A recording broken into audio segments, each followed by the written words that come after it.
Hey all, this is Mahatma Gandhi, and I'm here with part 2 of my video blog entitled Gandhi Was a Racist. And I want to get a little more deeper into this subject matter because it's caused a lot of talk and controversy.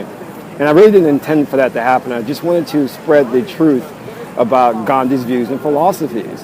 And that is that Gandhi looked down upon the black Africans, called them lazy, said they had no goals or aspirations.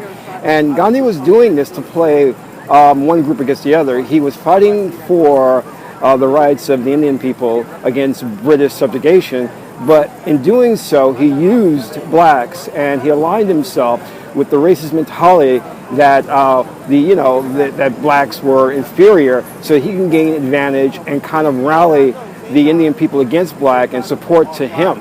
And this is a common tactic that's used. We see this against, like, for example, we look at African Americans who, there are darker skinned African Americans who have some animosity against lighter skinned African Americans because they were treated better by slave masters.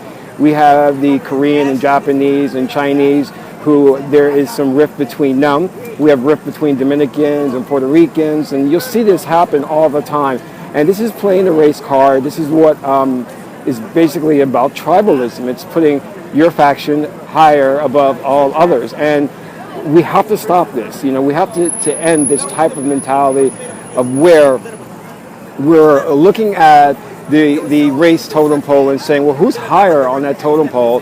And let's see how we can play the race card so that our cause, our group, can gain advantage. A typical example of this you'll see with civil rights movement, and you'll see how a lot of other groups are now jumping on the bandwagon and say they deserve civil rights. Like, for example, the gay and lesbian movement. The feminist movement are now saying that they are now deserving, civil rights. But I don't want to go too much into that because I do sympathize with all causes where there is injustice. But civil rights are for African Americans. They are not for, those who are in the gay and lesbian community. Nothing against that. They're not for the feminist movement. It's specifically created to give African Americans the rights that they had long since been denied. So let's be very clear on that, and let's stop trying to use and race bait and play that card so that your group can get some type of advantage, by piggybacking off another group's cause.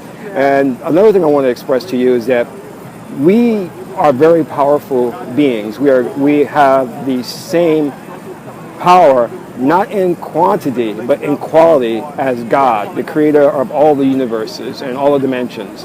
So for us to go and start thinking that we have to address physical injustice with physical means, we don't have to do that. In other words, if you look at the movement that Gandhi started, he started, doing this whole thing of, starvation and doing protests. Same with Dr. Martin Luther King, who said he took a playbook from Gandhi, is that you don't have to do this. We are very, very powerful spiritual beings, and we can attack injustice using the spiritual power that is within us if we tap into that, To go out there and protest and do all of this stuff is not necessary. If you truly believe that you are God within you, then you have to also understand that the power that you have through prayer, through meditation, is more powerful than any sit-in demonstration, than any writing campaign, through any vote that you can cast for any elected party.